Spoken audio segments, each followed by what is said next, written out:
Se você pode, por gentileza, abra sua Bíblia em Josué, capítulo de número 1, e nós vamos ler alguns versículos.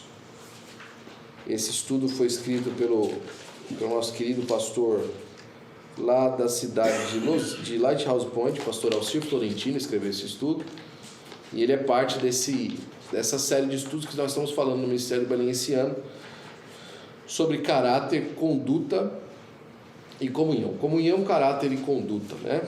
Para a glória do nome de Jesus. É comunhão, conhecimento e conduta. É o C3 do Ministério do Belém. Então, Josué, capítulo de número 1. Nós vamos ler alguns versículos. O versículo aqui assinalado é o 9. Nós vamos ler a partir do versículo 5. Deus falando a Josué. Quantos querem a palavra de Deus para o seu coração, digam amém. Amém. Glória a Deus. Nosso estudo mais uma vez é o 753 do nosso currículo doutrinário. Nós vamos ler agora a partir de Josué, capítulo número 1, versículo de número 5 em diante, né? Ninguém se susterá diante de ti todos os dias da tua vida. Como fui com Moisés, assim serei contigo. Não te deixarei, nem te desampararei. Esforça-te e tem bom ânimo, porque tu farás este povo herdar a terra que jurei aos seus pais que lhes daria. Então somente esforça-te e tem muito bom ânimo, para teres cuidado de fazer conforme toda a lei que o meu servo Moisés te ordenou. Dela não te desvies nem para a direita, nem para a esquerda, para que prudentemente te conduzas por onde quer que andares. Não se aparte da tua boca o livro desta lei, antes medita nele de dia e de noite, para que tenhas cuidado de fazer conforme tudo quanto nele está escrito, porque então farás prosperar o teu caminho, e então prudentemente te conduzirás. Versículo 9. Não te mandei eu? Esforça-te, tem bom ânimo, não pasmes nem te espantes, porque o Senhor teu Deus é contigo por onde quer que andares. Glória a Deus. A nossa introdução, irmãos, o pastor Alcir escreve aí que as virtudes de coragem, integridade, fidelidade e lealdade são pilares fundamentais de uma vida que vive em harmonia com os princípios divinos. É muito interessante a gente achar no dia a dia, na vida das pessoas, né? Muitas das qualidades que nós vemos na palavra de Deus, né? Por exemplo, você não precisa de ser crente para ser corajoso, não é verdade? Tem muita gente que não é crente e é íntegro, e tem muita gente que é crente e não tem integridade nenhuma, né? Por quê? Porque são bases de caráter que elas são assumidas como padrão moral bom em qualquer tipo de cultura, que elas emanam da pessoa de Deus, mas elas são observadas nas pessoas independente da cultura. Agora, aqui está importante. Nós estamos falando sobre conduta de vida. E a conduta de vida nós temos que ter porque nós dizemos que nós somos salvos por Jesus, não é verdade? Se nós fomos salvos por Jesus, os primeiros a ter essas condutas que Jesus demonstrou na sua vida e que Deus manifestou nos atributos naturais que Ele deu aos homens, somos nós. E é justamente aqui que às vezes a gente encontra um paradoxo, né? Aquele caleidoscópio que cada vez que você vira tem uma cor diferente. Eu não sei se você sabe disso, mas o primeiro livro que foi escrito a respeito de evangelismo na história da igreja foi no século XX. Sabia disso? Antes do século XX nunca se escreveu um livro a respeito de evangelismo. Por quê? Porque a igreja nunca evangelizou? Por que você leva uma criança no fonoaudiólogo? Você leva uma criança tagarela no fonoaudiólogo? Não, você leva uma criança que não fala. Né? A especialização da fonoaudiologia, ela surgiu por causa dos defeitos na fala. Ok? Percebe onde eu quero chegar, né? Nós temos muita coisa que tem surgido na igreja, tem que ser replicada na igreja, falada novamente na igreja, porque as pessoas já não estão aprendendo mais da maneira como elas deveriam, através do Espírito Santo de Deus falando no coração delas. A gente vê uma escalada enorme a respeito de autismo, por exemplo, nos últimos dias. E o autismo, ela é uma deturpação natural do comportamento infantil, que começa com o comportamento infantil mas ela vai até a vida adulta em alguns casos e tal, e tem muita gente adulta hoje diagnosticada até com autismo agora na velhice, né? na vida madura, né? A pessoa agora madura, até está uma moda agora no Brasil, falar que ou tem TDAH, né? Que é desvio de atenção, ou então a pessoa tem algum grau de autismo. Virou moda agora para se desculpar dos defeitos de personalidade. Mas isso é um assunto para outro dia, né? Agora, com essa escalada do autismo, o que a gente percebe? O autismo é uma disfunção que atrapalha o aprendizado da criança e até a socialização dela, ok? Ela vive no mundo dela, onde ela tem a própria comunicação, a própria interpretação e o próprio jeito de ser. Ou seja, ela faz o mundo para ela mesma. E no mundo que ela fez para ela mesma, a sociedade não é importante. O que é importante é ela. E por isso a dificuldade, às vezes, de comunicação, porque o autista ele não consegue nem se comunicar com o mundo do lado de fora. Agora, não significa que ele não esteja tentando se comunicar. É que ele não consegue se comunicar como o resto das pessoas se comunicam. E aí você tem uma série de graus de autismo que você vai aprendendo a se comunicar com as crianças. Pois é, parece que antes disso que apareça no mundo físico, isso tem aparecido na igreja. O autismo espiritual, onde cada um quer viver a sua fé isolado do resto da igreja, isolado do resto do mundo. A pessoa quer ser crente no Senhor Jesus Cristo, ela pode até estar participando de uma comunidade, mas ela fala assim, não, eu sou crente diferente. Eu já falei isso. Eu já falei isso num passado, graças a Deus faz tempo, mas eu já falei.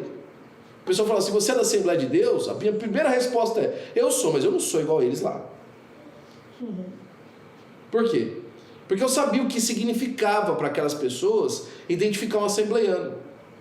Na cabeça daquelas pessoas que eu estava conversando, um assembleiano significava o quê? Alguém intelectualmente inferior. Alguém sem acesso à informação. Alguém radical nos seus princípios. Alguém que era impositor da sua maneira de viver. Era isso que na cabeça dele significava um assembleiano. Então eu, como entendia que existia esse teor pejorativo sobre o assembleiano, queria me identificar até onde eu podia. Ou seja, eu me comunico, mas não me comunico como eles. Eu tenho a minha própria comunicação. E isso tem surgido no meio da igreja hoje em dia. As pessoas não gostam de assumir o pacote completo. Elas querem só pegar aquilo que lhe apraz. Elas querem chegar no hall da igreja e falar assim, isso aqui eu fico, mas isso aqui eu prefiro do Hernandes Dias Lopes. Isso aqui eu fico, mas esse pedaço aqui eu sou mais o Ed René. E elas não têm mais uma característica cristã que faz parte de um povo, que faz parte de um globo de interpretação. E aqui vem a parte mais importante. Nós como assembleianos, e aqui eu incluo você e eu, né? Nós como assembleianos, nosso princípio não é ter um modelo assembleiano de vida, é ter um modelo cristão de vida, baseado naquilo que nós entendemos que Cristo nos revelou. Nesse sentido, nós não queremos dizer assim que o batista não foi Jesus que revelou para ele, que o presbiteriano não foi Jesus que revelou para ele, não foi o Espírito que revelou para ele. Não. O que nós queremos fazer é o seguinte, é que aquilo que nós recebemos do Senhor, para nós é importante, nós amamos aquilo que nós recebemos do Senhor. E nós vamos ser assim. Tudo isso para dizer que alguns princípios bíblicos que são deixados de lado, eles são deixados de lado mais uma vez, porque as pessoas não querem assumir um papel completo da sua fé.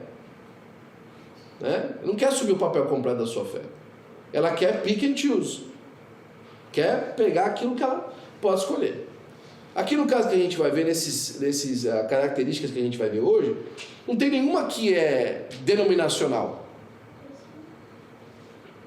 Mas muitas delas faltam até mesmo no mundo corporativo, não só na igreja, né? A primeira qualidade que a gente vê, que o pastor Alcir falou aqui, é a qualidade da coragem. Josué 1:9 que a gente leu, Deus está falando assim para Josué, olha, você seja forte e corajoso. Agora é interessante que ele está falando isso para um general, né? Um capitão de guerra, que era Josué. Ser forte e corajoso. Irmão, não é porque você está em batalha todo dia, não é porque você está em guerra todo dia, que já se assume que há certas áreas da sua vida que estão completamente já dominadas e controladas, não. Você tem que ser sincero. Que tem dia que é difícil acordar da cama, levantar da cama. Tem dia que é difícil dar um passo a mais. Tem dia que é difícil você entrar naquela situação. Ah, não, hoje eu estou sem coragem para enfrentar isso aí. Para enfrentar uma discussão, um problema relacionamental, né? Aliás, nossos irmãos fizeram Casados para Sempre aqui, o pastor Marcos Sérgio também fez Casados para Sempre, há muito tempo. Né? Você sabe que um dos maiores fatores de problema no casamento é falta de coragem para consertar as coisas que estão sendo empurradas com a barriga por anos. Você fala, não, isso aqui não fica assim. Não é que não fica assim, que você, não, eu vou resolver. Não, você vai pelo menos dizer que aquilo é um problema, porque tem muito casal, e é principalmente aí nesse caso o homem, que ele vai se diminuindo com o passar do tempo, vai se deixando passar por cima daquela situação, e quando ele explode lá na frente, todo mundo fica com cara de ué. Mas o que aconteceu? Não, que ele está engolindo aquilo ali, sem coragem de lidar com aquilo por anos. Porque ele chega do trabalho cansado, ele não quer resolver problema de relacionamento. Porque ele está com a cabeça falando que ele já está fazendo um bom papel em outra área, ele não quer resolver aquela questão com os filhos. Ah, não, já estou fazendo um papel já de novo, já estou, sabe? Ser forte e corajoso, né? Não tenha medo nem desanime, porque o Senhor, o seu Deus, estará com você por onde você andar. A coragem ela é necessária para enfrentar desafios e permanecer firme na fé. Nós precisamos de coragem para permanecer firme na fé, né? Inclusive coragem para descansar. Eu gosto desse texto, né? Já contei para você uma vez quando Davi está fugindo de Absalão lá e o Aitofel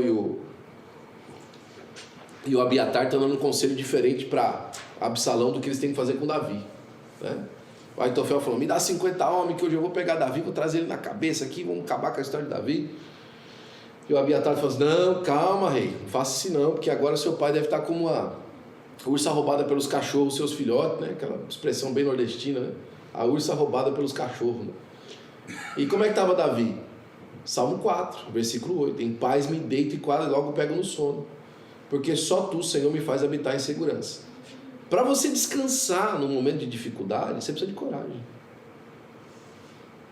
Alguém fala que eu vou dormir porque a hora passa rápido. Não, eu vou dormir porque cansado do jeito que eu estou, não resolvo nada. Eu vou dormir e vou descansar. Mas enquanto você dorme, o problema só piora, né? Mas se piorar, eu estou cansado do jeito que está, eu também estou ficando mais cansado. Então eu vou descansar, eu vou parar, vou relaxar, vou buscar Deus aqui no meu descanso, para procurar Deus. Coragem. Coragem, inclusive, para pedir ajuda, né? Para dizer que você, olha, isso aqui não dou conta sozinho, não. Coragem. Coragem para ser vulnerável, mas coragem. Né? Coragem, você precisa de coragem. Lá, 1 Timóteo capítulo 1, versículo 7, o Paulo falando para Timóteo que Deus não deu espírito de covardia, mas de poder, de amor e de que equilíbrio. Olha só, não é poder, amor e de violência, não, equilíbrio. Equilíbrio, você é uma pessoa equilibrada. O corajoso, ele é equilibrado. O corajoso não é um valentão. O corajoso é alguém equilibrado. Corajoso não é, aqui sou eu. Não, corajoso é equilibrado. Ele faz as contas. Ele faz a conta. Como é que ele é equilibrado? Ele fala assim, olha, ele está com os filisteus, tudo bem, ele tem quase 6 metros de altura, mas ele está com os filisteus. Eu sou circunciso, ele é incircunciso. Deixa eu ver aqui, fazer a conta, perdeu. Mas ele é o dobro do seu tamanho. Não, eu estou fazendo uma conta equilibrada. Eu sou crente, ele não é, perdeu. Né? Equilíbrio. Não é uma coisa sem pensar. Ontem eu falava com alguém só a respeito de José, mais uma vez, né? José é um dos meus preferidos da Bíblia, você sabe disso. O equilíbrio de José. Olha, Deus mandou para cá para a gente preparar o caminho para vocês. José, pelo amor de Deus, José. Você tá doido, cara? Os caras te venderam. Não, sim, esse foi o método que Deus usou. Como? Esse foi o método que Deus usou. O motivo de eu vir para cá é para que Deus preparasse um caminho. Cara, você é doido, meu. Você não está vendo que fizeram? Quebrado. Ele entende. Ele não considera os intempéries da vida. Ele tem coragem para enfrentar a vida com os olhos da fé. Ele não considera os intempéries das coisas que acontecem contra ele algum ataque pessoal. E esse é um dos maiores problemas que às vezes acontece na vida da gente. Quando a gente interpreta tudo na vida como um ataque pessoal. Não, mas me atacou, me feriu. Rapaz, mas ainda a flecha não foi nem jogada para você. Mas me feriu. Mas eu não vi que você estava aí, meu. Eu não vi que você estava aí. Não, mas me feriu. Mas eu não vi que você estava aí. Eu não vi que ia acertar você. Né? E a ferida, o que você vai fazer com ela? Ah, não, vou ficar com uma marca que eu fui traído. Não, você não foi traído. Você foi alvejado em batalha. Mas foi por um amigo. Fogo amigo também acontece, é o mais difícil que tem. Mas às vezes o fogo amigo, ele vem te dar uma ferida para que você abaixe um pouquinho, para que não acertasse uma seta maior do inimigo na cabeça. Deus tem seus métodos de trabalhar, irmão. Deus tem as suas maneiras de fazer. A gente precisa de ficar atento. Tem coisa que acontece na nossa vida só para engrossar o couro. É verdade, irmão? Só para engrossar o couro. Só para o pescoço ganhar força. Eu lembro que eu era líder dos jovens nessa época, e eu fui na casa de um jovem, porque tinha acontecido uma situação muito ruim no departamento e tal, ele ficou muito bravo comigo, ele tinha razão de estar bravo comigo. E eu fui na casa dele para pedir perdão para ele. E estou esperando ele chegar. Ele não queria me ver, mas nem vestido de ouro, nem pintado a ouro com uma barra de ouro de $1 milhão para dar na mão dele. Não queria me ver. Fiquei esperando ele no elevador da casa dele. Ele não tinha como subir para o apartamento dele sem passar lá. Só que antes de eu fazer isso, eu fui até a casa dele, que ele morava com outro jovem e tal. E aí eu encontrei um outro jovem que já tinha algum tempo que não estava indo, que conhecia o problema que estava acontecendo. Eu falei, ô fulano, rapaz, faz tempo que eu não te vejo lá no ensaio com a gente, amigo, você não está indo e tal. Aí eu falei assim, Will, quando o fulano de tal era líder, né? Nós tinha líder, né? Aí nós tinha líder de verdade, né? Aí depois do fulano veio o ciclano, aí depois do ciclano o beltrano. Aí agora você, meu, não. É melhor nem não. Mas exatamente por causa dessa minha, falando para ele, né? Por causa dessa minha incapacidade é que eu preciso de um irmão lá, né? Eu preciso de ajuda. Eu falei, não, você não precisa de ajuda não, você precisa de desistir. Meu amigo, guarda suas coisas, meu amigo, pede o pastor, ó, e vai embora.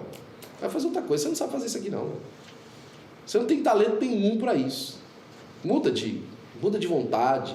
Entendeu? Essa vontade sua de servir no ministério, muda de vontade. Eu falei, tá bom, tudo bem. Virei as costas, sentei, esperei o irmão chegar. A hora que o irmão chegou lá, ainda foi aquela conversa pesada e tal, né? E depois eu fui dar repórter pro pastor e contei pro pastor o que aconteceu. E o pastor ficou olhando para mim. Ele falou isso para você? Ele falou. E você falou o quê? Eu falei, isso aqui, pastor, tal. Aí ele falou para mim, Will, isso aí está acontecendo só por uma coisa, para engrossar o pescoço. Quando o balaio vier em cima da cabeça, se você não tiver o pescoço grosso, você não aguenta. Então você tem que passar, entendeu? Tem que ser testado e com coragem, entendendo que você está agora vivendo uma situação para 2, 3 anos daqui na frente. Que hoje você está experimentando coisas no Senhor que vão ser suficientes para você enfrentar situações, mas lá na frente. A coragem é uma virtude indispensável para enfrentar desafios, manter-se firme na fé e cumprir o propósito de Deus. Mesmo em meio à adversidade, é confiar que Deus está conosco e que seu poder nos sustenta em qualquer situação, né? A integridade também vem junto com isso. A integridade é viver como a honestidade e a retidão, refletindo a verdade de Deus em nossas palavras e ações e construindo confiança, agradando o seu coração. Ou seja, integridade é fazer do lado de fora aquilo que você diz que acredita lá do lado de dentro. Integridade é ser de verdade uma pessoa do lado de fora que você diz crer do lado de dentro. Porque uma coisa, irmão, é você dizer alguma coisa, outra é você viver. Pastor Alcir tem uma frase que eu gosto muito, uma das muitas frases dele que eu gosto muito, que ele fala assim: o que você faz fala tão alto que eu não consigo ouvir o que você diz. O que você faz fala tão alto que eu não consigo ouvir o que você diz. As nossas ações falam mais alto que as nossas palavras. Quer ser uma pessoa íntegra? É uma pessoa que a palavra é acompanhada das ações. Não adianta você falar assim, olha, eu acho que isso aqui é importante, e na sua vida não é. Não adianta você falar assim, olha, a oração é importante, você não ora. Não adianta você falar assim, o jejum é importante, você não jejua. Não adianta você falar assim, Jesus é importante, mas ele não tem 1 minuto de tempo na sua vida, né? Não adianta. Ou você é, ou você não é. Ou você vive aquilo que é a palavra de Deus na sua vida, ou você não vive. Existe sempre, irmãos, dentro de nós, uma integridade que ela sempre promove as nossas ações, mas degrina as ações dos outros, né? A gente sempre fica procurando um alvo para acertar. Agora, o primeiro alvo para ser acertado é a nossa própria vida. Olha lá, Provérbios capítulo 10, versículo 9. O homem íntegro anda em segurança, mas quem segue por caminhos tortuosos será descoberto. Não dá para você dizer que tem integridade e viver de outra maneira, você vai ser descoberto, né? Rapidinho aparece, irmãos, né? Por isso a integridade é a base de um caráter irrepreensível. Quanto à honestidade, a Bíblia destaca: o Senhor detesta os lábios mentirosos, mas se deleita com os que falam a verdade. Agora, você sabe o que é ser honesto? Honesto é ser verdadeiro a respeito de si mesmo. Não, isso é humilde, na verdade. Humilde é ser honesto a respeito de si mesmo, né? A honestidade a respeito próprio, irmãos, é muito importante para você caminhar diante das pessoas com que elas entendam que realmente aquilo que você está dizendo que você é de verdade. Isso faz parte da integridade, né? Você ser honesto. O que é um valor para você? Seja honesto, né? Honestidade não só na maneira de falar, mas na maneira de viver. O que é uma vida honesta para você? Pagar as contas, viver direitinho, viver debaixo da lei da maneira que você pode, no melhor que você pode, né? Porque às vezes também, bom, tem lei que não dá para você ser honesto debaixo dela. Você tem que ser honesto que você não consegue cumprir. Né? Há leis que são contra você, contra a sua pessoa, contra quem você é, e isso é bíblico, inclusive, né? Quando o Sinédrio pegou e falou para os discípulos que eles não podiam falar para Jesus, senão eles iam morrer, eles ficaram felizes que iam ser mortos por causa do Evangelho do Senhor Jesus Cristo, não é? Se alguma ordem vem contra você cumprir a vontade de Deus, e você sabe honestamente que é o lugar que Deus te colocou, aquilo que Deus te chamou para fazer, irmão. Eu conheço uma história, isso vai gerar polêmica agora, até mesmo por conta do momento que a gente está vivendo desse país. Aqui na Califórnia, a Igreja Batista, lá mais ou menos no ano 2005, fez um concílio para falar sobre imigração na Califórnia, a Igreja Batista da Califórnia. E aí começaram a discutir onde é que eles iam fazer e tal, não sei o que. O melhor lugar para fazer é no sul da Califórnia, né? Onde tem bastante mistura de etnias e tal. Tá bom, vamos fazer numa igreja então que é latina. Beleza, aí escolheram a igreja e tal. E aí o último dia daquela conferência, uma igreja de 5.000 pessoas, enorme, uma igreja latina, 5.000 pessoas, americana e latina. Aí o pastor da igreja foi falar e começou a contar a história de Abraão. Tá, não sei o que. Olha, quem está contando a história de Abraão, ele pegou e falou assim: deixa eu contar meu testemunho para vocês. E aquela comissão estava ali para condenar a imigração ilegal nos Estados Unidos, né? E aí ele começou a contar a história dele. Ele falou assim: olha, eu cheguei aqui nos Estados Unidos e tal, no ano tal, eu sou do México, eu sou de Juárez e eu era do cartel. Eu entrei muitas vezes nos Estados Unidos para vender droga, para trazer droga e transportar droga.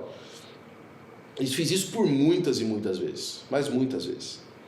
E depois, uma das vezes que eu vim para cá, eu fui preso, várias vezes que eu vim para cá eu fui preso, eles me deportavam e eu entrava de novo. Até que uma dessas vezes que eu entrei, eu me converti. E aí eu me converti e tal, vim para Jesus, e aí eu peguei uma cana feia mesmo, né? Fiquei por 5 anos preso. E aí na cadeia eu fiz seminário de teologia e tal, e fui mandado de volta para o México. Na hora que eu cheguei no México, eu não tive dúvida. Peguei e entrei de novo. Entrei de novo e comecei agora a pregar o Evangelho aqui. Em vez de trazer droga, eu trouxe agora o Evangelho do Senhor Jesus Cristo aqui para o sul da Califórnia. E preguei e tal, e Deus me abençoou. E aí Deus foi acrescentando meu ministério. E hoje nós estamos aqui nessa igreja para 5.000 pessoas, né? Vocês estão aqui na igreja. Foi essa igreja aqui que vocês escolheram para fazer o seminário sobre imigração, o concílio sobre imigração, né? Então eu queria dizer para vocês que eu sou Abraão. Deus me deu essa terra, Ele me mostrou essa terra e Ele deu para mim. Não interessa se a terra é de vocês, se o documento é de vocês, Ele me deu essa terra é minha. Deus me deu, eu sou Abraão. Né? As questões, irmãos, às vezes que julgam contra nós, a gente só vai conseguir vencer certas situações com o passar do tempo, mas nós precisamos ser íntegros. E a integridade é viver aquilo que você fez. Não adianta você falar que você está nos Estados Unidos por causa do Senhor e está vivendo uma outra coisa. Não adianta você falar que o Senhor que trouxe para cá e você está vivendo um outro propósito para a sua vida. Você precisa ser íntegro. Se você veio para cá por outro propósito, o seu propósito termina a hora que a porta se fecha naquilo que você veio fazer. Mas se Deus te trouxe para cá e você tem convicção nisso, ai pastor, mas não foi assim que eu orei lá no passado, não foi, eu não pedi para Deus para ser missionário nos Estados Unidos. Não interessa se você pediu ou não. Aquilo que eu estou dizendo para você é o seguinte: você descobriu o propósito de Deus aqui? Deus te deu essa visão aqui? Então não interessa como você ficou, interessa aquilo que você tem de visão hoje, que você enxergou hoje, não é? Muitas pessoas vieram e conforme a sua vida passou, descobriu o que Deus lhe trouxe. Por exemplo, Paulo estava achando que estava perseguindo a igreja, mas Deus estava preparando ele para se transformar num perseguido. Paulo achou que ele estava num caminho certo, aí Deus no meio do caminho mostrou para ele um outro caminho. E ele fala para Festo: olha, eu não pude não ser íntegro à chamada, eu não pude ser desonesto com aquilo que Deus me falou. Eu tive que dar ouvidos à voz, desculpe, a voz que falou comigo. E foi isso que ele fez. E aí ele foi íntegro. A lei era contra ele. A lei o perseguia. Mas ele foi íntegro. E olha, mais uma vez, para a gente poder mudar para outra parte, porque isso aqui acho que é muito importante, principalmente no aspecto que nós estamos vivendo nos dias de hoje. Ok? Isso é importante. A perseguição contra os discípulos não era religiosa. Os discípulos não foram presos por causa de religião. Ok? O problema dos discípulos foi político. Os discípulos pregavam que tinha um tal de Kyrios chamado Jesus, Senhor. Kyrios era um termo, era uma propriedade, uma apropriação que você só podia dar a César. E eles falavam que Jesus era Kyrios, né? E quando eles falavam isso, eles caíam de encontro contra a autoridade naquele momento. Eles pregavam uma outra autoridade. Diziam que existia uma outra pessoa que era dominadora sobre eles. E isso era um problema político, né? E é por isso que eles foram presos. Por isso que eles foram perseguidos. A questão da religião deles era um agravante, inclusive. Mas não era o motivo principal. O motivo principal é que eles pregavam a respeito de um outro rei, de um outro senhor. Tá? Amém? Amém. Continuando. A fidelidade. A fidelidade é a expressão de lealdade e compromisso constante com Deus, seus mandamentos com as pessoas e com as pessoas, refletindo confiança e perseverança em todas as áreas da vida. Olha Apocalipse 2:10. Ser fiel até a morte e eu te darei a coroa da vida. Fidelidade é a constância da nossa vida fazendo aquilo que é o certo diante de Deus.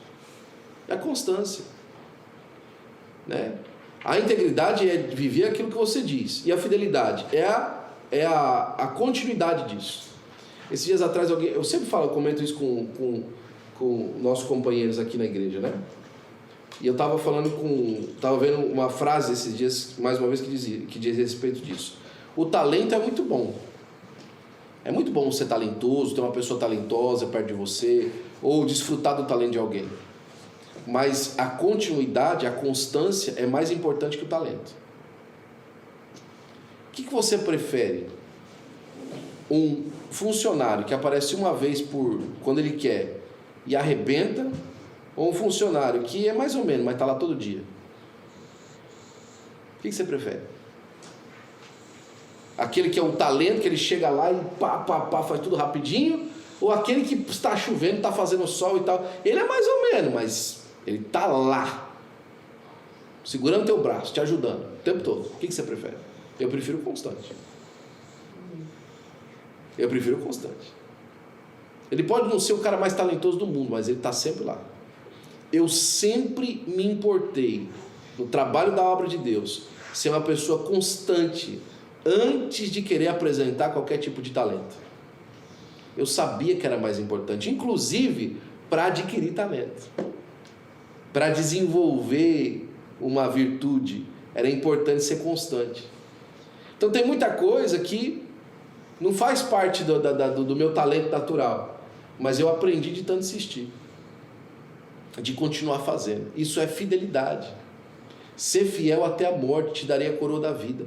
Tem muita gente perdendo a coroa, não é porque não é uma pessoa excelente, é porque não é uma pessoa constante. Ela tem uma pessoa, sabe, extraordinária, mas não é todo dia. Oscila demais. Sabe, não permanece, não é fiel, né? Ela quer que os talentos dela sejam vistos primeiro do que ela agrega, de quando ela agrega. Irmão, não é isso que está acontecendo com essa geração agora que está crescendo e entrando no mercado de trabalho, a geração Z que o pessoal está falando? Pega um telefone, vai no computador, debuia. Expressão nossa no português, né? Debuia o computador, né? Os eletrônicos e tal. Talentosíssimos para tudo. Mas não aguenta um dia de 8 horas de serviço. Não aguenta uma semana todo dia indo trabalhar. Não tem constância. Não permanece. Eu e a Ana conhecemos um rapaz dos jovens que tudo que ele sentava no instrumento ele tocava. Qualquer instrumento, tocava. Só que ele tocava 5 minutos. Depois não queria tocar mais. Então você contar com essa pessoa para ensaio, para musical, quando ele tinha que estar... sempre esquece. Ele começava ensaiando com você no meio do caminho. Não, tá chato aqui, cara. Te abandonava. E como é que faz? Não tem fidelidade.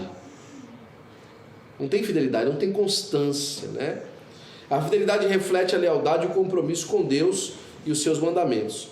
É a qualidade que merece destaque isolado pela sua importância em todas as áreas da vida, demonstrando confiança e constância, né? E aqui você vê nos relacionamentos. O que você prefere? Aquele cônjuge que é extraordinário no amor, no cuidado um dia, ou até aquele que não é tão extraordinário assim, mas sempre está lá? E não é o problema da paixão? Não é justamente o problema da paixão? Que as pessoas se apaixonam, aquilo ali sobe, cai como borboleta na barriga e tal, passa 2 anos, a pessoa cansou daquela paixão, ele quer outra paixão. Ele não é fiel. Ele é extraordinário. Ela é extraordinária. Né? Vive de momentos, mas não é um parceiro para a vida toda. Não é uma parceira para a vida toda. E aí como é que faz? Aí às vezes casa com uma pessoa assim, a paixão termina, 3, 4 anos depois, é aquele inferno dentro de casa. Por quê? Porque o mesmo nível que é para o positivo, é para o negativo. Aí começa, né? A pessoa começa as traições e etc.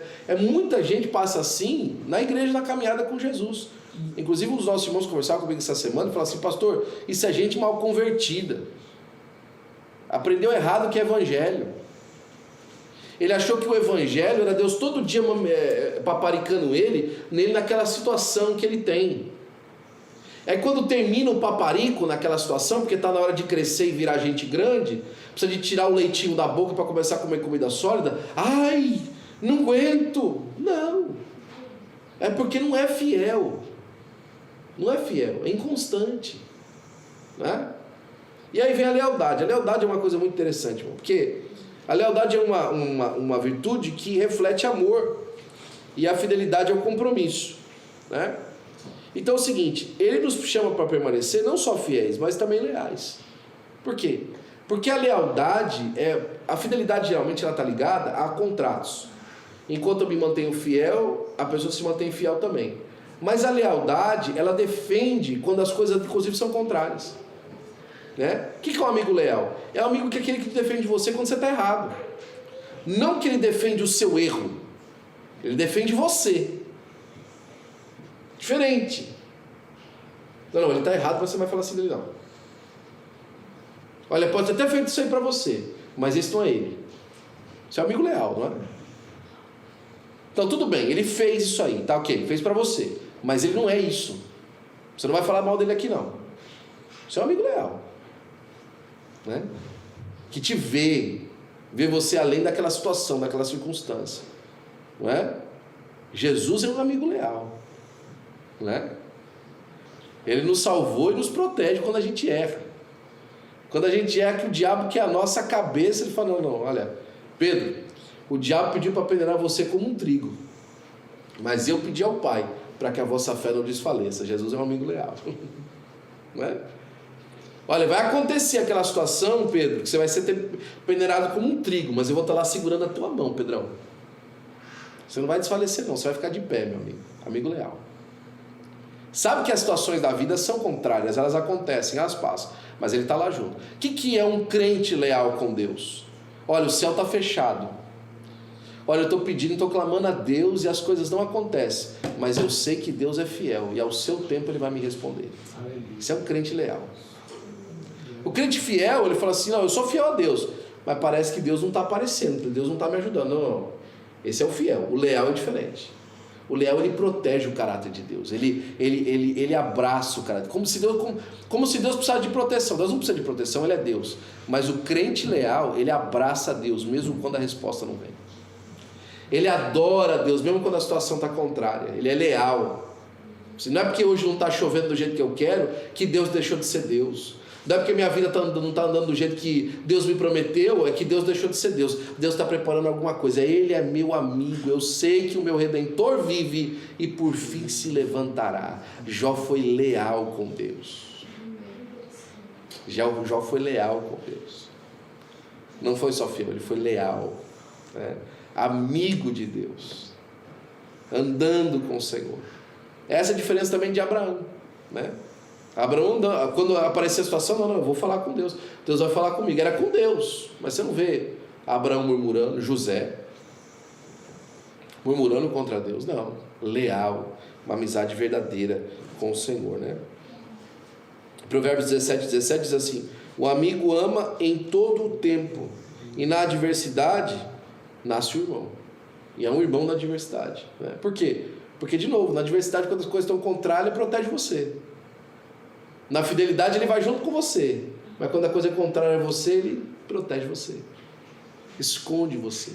Me esconderás do seu pavilhão, disse o salmista. Debaixo das suas asas eu estou seguro, para a glória do nome do Senhor Jesus Cristo, né? Também essa verdade é ampliada pela palavra de Deus em 1 Reis, capítulo 2, versículo 3. Seja íntegro e leal para com o Senhor teu Deus, andando nos seus caminhos, guardando os seus mandamentos. Dificilmente estaremos aptos a exercer a lealdade sem essas qualidades. A lealdade nos impulsiona a permanecer firmes ao lado daqueles a quem amamos. Certa ocasião li uma frase, olha só, o pastor Alcir falando, um livro que me tocou muito: a igreja é o único exército no mundo que tem fama de deixar para trás os seus feridos. É tão fácil, às vezes, ver na igreja, irmãos, a falta de lealdade com os irmãos, né? Parece que o nosso ambiente, ele convida as pessoas a buscarem uma santidade dos outros que eles mesmos não têm. E por conta disso, ele se espelha na pessoa e vai lançando para trás. Olha, eu dou graças a Deus, irmãos, dou graças a Deus por isso mesmo. Porque quando acontece, Deus sempre dá graça para a gente passar por cima disso muito rápido. Mas aqui na igreja ninguém fala mal de ninguém. Eu dou graças a Deus por isso. Os irmãos aqui não falam mal uns dos outros, né? E eu não estou falando como aqueles pastores falam, não, aqui não tem, que está brincando, né? Não, aqui não tem, irmão. Aqui não tem, graças a Deus, né? Porque quando acontece alguma situação ou com outra situação, Deus rapidamente nos dá a solução para isso, para a glória do nome dele. Esses dias atrás eu conversava com um irmão e falava para ele das 6 coisas que Deus odeia, a 7ª ele abomina. Lembra lá em Provérbios capítulo 6? As 6 coisas que Deus odeia: mãos que derramam sangue, gente que testemunha enganosamente, etc. Vai contando um monte de coisa. A 7ª: aquele que coloca contenda entre os irmãos, que planta contenda entre os irmãos. Por quê? Por que o 7º é aquele que planta contenda contra os irmãos? Por que Deus abomina esse e odeia os outros? O que foi que o diabo fez entre o homem e Deus lá no Éden? Não plantou uma contenda entre amigos? O homem era amigo de Deus todo dia na viração do dia, Deus vinha falar com ele. Agora o diabo vai e planta uma contenda fazendo o homem pecar contra Deus. Você sabe o que a palavra diabolos significa? É pôr-se por vala. E essa palavra traduzida é caluniador. E a calúnia não é uma mentira qualquer. Sabia que a calúnia não é uma mentira simples? Calúnia não é contar uma mentira. Calúnia é uma mentira com um objetivo. E o objetivo da calúnia é colocar você contra uma pessoa, ou uma pessoa contra você. É por isso que o diabo é caluniador. Ele pega um fato e transforma aquele fato numa ofensa. E uma ofensa que ele diz ser proposital para causar esse atrito. E as duas partes não se entendem mais. Então o diabo é aquele que causa contenda entre os irmãos. Ele é especialista nisso. Por isso que Deus abomina. Toda vez que Deus vê alguém, em qualquer lugar que seja, causando contenda, ele fala assim, isso aí eu abomino. Por quê? Ele sabe do que sai aquilo ali. Ele sabe qual que é o propósito daquilo lá. Ele sente o cheiro daquilo ali de longe, da podridão daquilo ali. E ainda, irmãos, o que aparece é que, às vezes, em alguns lugares, e graças a Deus aqui isso não acontece, eu falo a verdade diante de Deus, não minto, é que às vezes alguns aparecem para dizer o seguinte, mas essa pessoa é assim mesmo.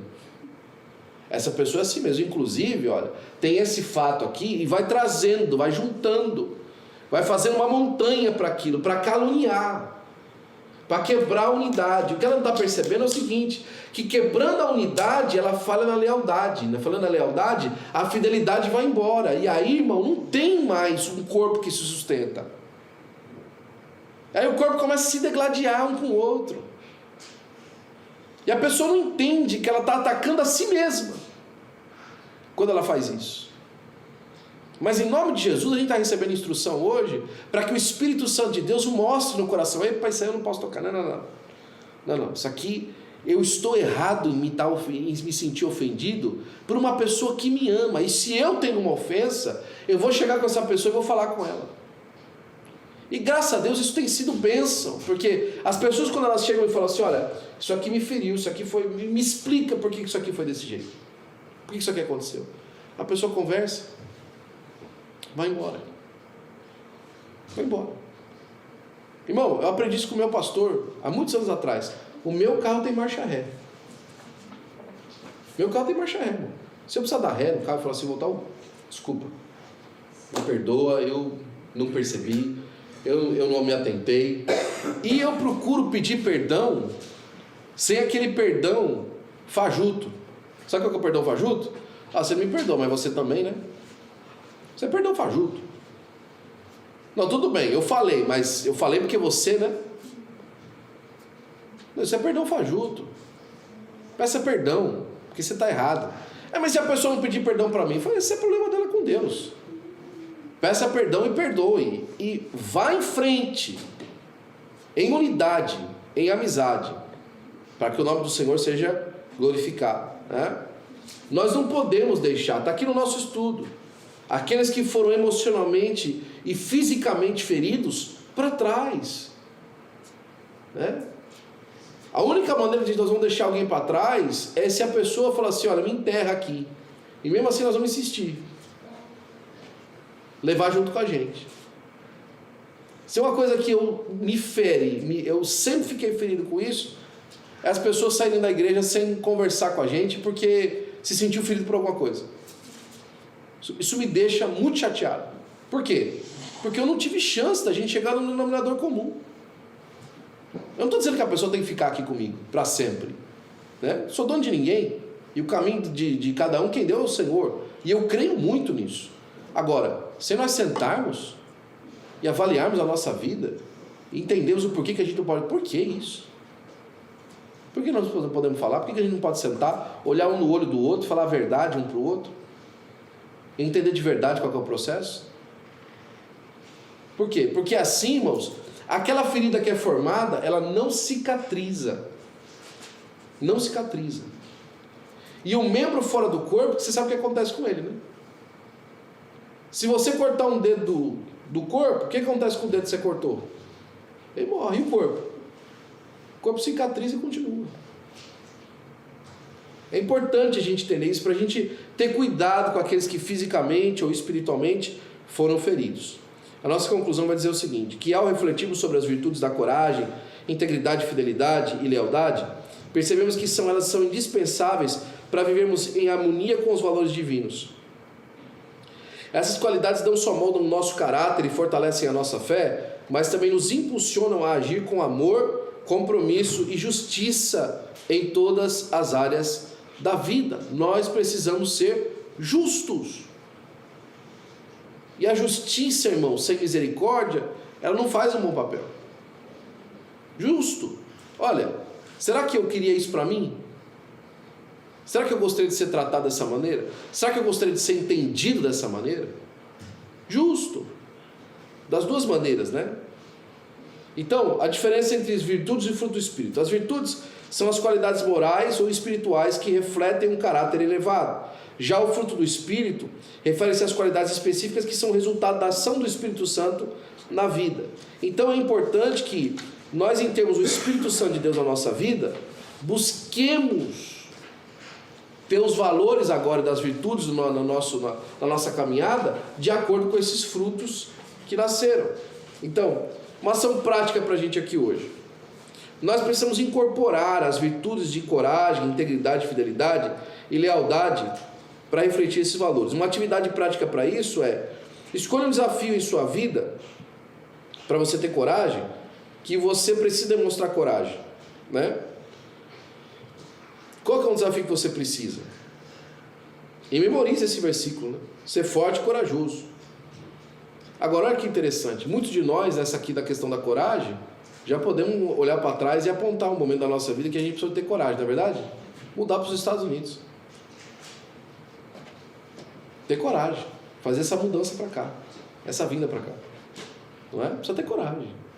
Precisa ter olhar e falar assim: olha, eu não vou fazer mais. Que coragem. Alguns ainda com uma situação que não era ruim. Mas precisa ter coragem para enfrentar o novo desafio, né? Integridade. Identifique uma área da sua vida que você precisa ser mais honesto ou mais reto. E seja íntegro. Se você se considera uma pessoa de oração, comece a ser uma pessoa de oração também. Se você se considera uma pessoa justa, comece a agir com justiça também. Veja as áreas da sua vida onde você não está sendo íntegro. E seja. Busque ser, né? Peça para Deus te ajudar com isso aí. Fiel. Aqui, irmão, a fidelidade, ela começa nas pequenas atitudes. A ação aqui, por exemplo, é: reserve pelo menos 10 minutos por dia para você ler sua Bíblia. Quanto tempo faz que você não para assim e fala: vou ler Bíblia hoje? E senta e começa a ler uma história, né? Dias atrás eu estava lá com os meninos e tal, no nosso culto doméstico, e começamos a meditar em 1 Crônicas capítulo 13, quando Uzá morreu por tocar na arca. E fomos lá conversar, e eles me perguntando: pai, isso aqui? Eu fui lá respondendo. Meditar na Bíblia, contar a história, desfrutar. Ontem, por exemplo, estava contando para o pessoal lá em casa sobre a história de José, contando aqueles detalhes que eu gosto da história de José, aqueles pedacinhos assim que eu falo: olha, você percebeu isso aqui? Olha que interessante e tal. Por exemplo, para mim, um detalhe que eu vim observar depois de muitos anos, já de vida adulta e de crente, já de pastor. Eu percebi, por exemplo, que não tem uma passagem dizendo que Jacó foi alertado pelos filhos, depois que eles descobriram que José estava vivo, que os irmãos de José nunca contaram para Jacó o que eles fizeram com José. Já percebeu isso? Nunca contaram. Jacó provavelmente morreu sem saber o que os meninos fizeram com José. Tanto que aqui na bênção que ele dá para José, ele fala assim: ó, José é um ramo frutífero, né? Seus ramos, as suas frutas vão além dos outeiros, os seus ramos vão além dos outeiros. Os flecheiros lhe acertaram, mas o seu arco foi mais forte. Talvez foi essa história que contaram para o homem. Não é porque tomou uma flechada, por isso que o negócio estava vermelho, mas ele sobreviveu, vai saber. O fato é que parece que eles não contaram para Jacó. Tanto que aquela história que eles mandam lá no mensageiro: ó, o pai falou antes de morrer que para você não fazer nada contra nós, não tem um registro daquilo. Contaram aquilo lá para ver se aquilo ali servia para alguma coisa, mas não tinha. Você vai descobrir depois com o tempo, lendo Bíblia, vai analisando, vai desfrutando do texto, vai percebendo as minúcias. Olha que interessante, não tem, né? E você vai desfrutando e vai aprendendo lições valiosíssimas para a sua vida. As lições que eu aprendi, por exemplo, mais uma vez sendo repetitivo com José, com a vida de José, são valiosíssimas para mim, de como perdoar, né? De não ser uma pessoa alienada em perdoar. Ah, não, eu não quero mais nem pensar nisso. Não vou nem olhar. Não. Eu bem sei o mal que vocês fizeram contra mim. Eu não esqueci, não. A diferença é que eu vi o que Deus fez com isso aí. Aí eu não posso agora ficar com raiva de vocês, porque vocês acabaram sendo um instrumento de Deus para a minha vida. Então o benefício, inclusive, da bênção vai ser eu também. Uau! Né? Conseguir agregar isso sobre a vida das pessoas. Lealdade. Escolha alguém próximo que esteja enfrentando dificuldade e ofereça ajuda prática, uma palavra de incentivo, né? Tem alguém aí que está sendo massacrado por todo mundo? Será que nessa hora não precisa de um amigo leal, não? Leal? Você vai falar para ele assim: olha, eu sou seu amigo, você errou, mas você não é isso aí não, você vai se levantar daí. Eu termino com esse testemunho contado pelo pastor Billy Hanks. Ele falou que na época do Nixon, que teve aquele problema com o Nixon aqui nos Estados Unidos, o Carlton, que era, parece que o chefe da Casa Civil aqui dos americanos, o Chief of Staff, foi o único preso por aquele escândalo. E o Nixon era um governo conservador, né, considerado de direita aqui nos Estados Unidos, ele era republicano. E foi muito difícil aquilo ali e tal. O Billy Graham era bastante próximo desse pessoal naquela época e tal. E esse cara foi preso, né? E ele foi lá preso e foi abandonado na cadeia. Ninguém queria saber dele, né? Ninguém queria saber dele. E a pessoa mais assim, ilibada moralmente nos Estados Unidos era o Billy Graham. O Billy Graham era um sujeito assim, amado por todos. Ninguém tinha uma palavra para falar do Billy Graham. Tanto que o Billy Graham foi membro da comissão de liberdade religiosa da Casa Branca por vários presidentes, republicanos e democratas. Não interessava o lado que era. Ele sempre estava lá. Porque ele era uma figura quase que apolítica dentro da política. Sem lado, né, esquerda ou direita, dentro da política. O Billy Graham era isso. E um dia o Tucker Carlson estava lá, não era o Tucker Carlson, era outro nome do cara, Carlton, something like that. Ele estava lá limpando lá a cadeia e tal, aí chega o sujeito: ó, tem uma visita para você. Visita para mim? Visita para você. Que visita? Vai lá ver. Você quer? Os caras que ele entra lá no refeitório, tá o Billy Graham de braço aberto para dar um abraço dele. Aí deu um abraço nele, falou assim: meu amigo, eu vim aqui, Carlson, né? Vim aqui te dar um abraço e dizer para você que nós te amamos, meu amigo. Nós estamos torcendo para que você saia logo daqui. E aí ele chorou com a criança. Falou assim: como é que pode a pessoa com o maior caráter moral desse país se misturar comigo, vir aqui na cadeia me dar um abraço nesse momento que nós estamos vivendo no país, né? A Bíblia falou assim: não, Jesus faz o mesmo. Ele é um amigo leal. Eu vim aqui te dar um abraço. Eu vim aqui dizer para você que nós estamos orando por você, torcendo para que esse tempo passe rápido, né? Para que você não tenha sequelas aqui dentro, para que você vá para o lado de fora lá, porque Deus ainda tem uma obra muito bonita para fazer na sua vida. E quando esse homem saiu de lá dentro da cadeira, ele virou um grande pregador do Evangelho. Meu Deus. Porque alguém leal. Ele não foi lá para passar a mão na cabeça. Pô, meu, te entregaram, hein? Não. Ele sabia que o cara estava errado. Ele sabia que o crime tinha sido cometido. Mas ele foi um amigo leal. Não interessa o que você fez, você é meu irmão. O que você fez, você está pagando porque você fez. Tudo bem. Mas você é meu amigo. Ninguém vai te jogar no lixo, não. Você vai se recuperar, você vai se levantar daqui, você vai ficar de pé e nós vamos cantar o hino da vitória. Você vai ver só. A culpa é sua mesmo, é sua. Foi você. Mas a história não acaba aqui, não. Deus vai fazer alguma coisa, né? Quem sabe ele cantou até aquele: Deus vai fazer uma coisa nova, vai fazer a roda grande passar dentro da pequena. Deus vai fazer alguma coisa. Deus vai te ajudar, Deus vai te levantar. Que a gente possa ser irmãos assim uns para os outros, entendeu? Não ficar remoendo as lamúrias. Ei, Deus está no controle de tudo. É difícil ser assim. É difícil, porque às vezes a gente está precisando de alguém assim do nosso lado, tá? Vamos começar sendo. E aí Deus vai colocar a gente assim do nosso lado também, em nome de Jesus. Amém? Amém. Que Deus abençoe você em nome de Jesus. Que você possa ser fortalecido por essa palavra hoje. Que você possa ser usado por Deus através daquilo que Deus vai te dar a oportunidade para ser. Amém? Amém.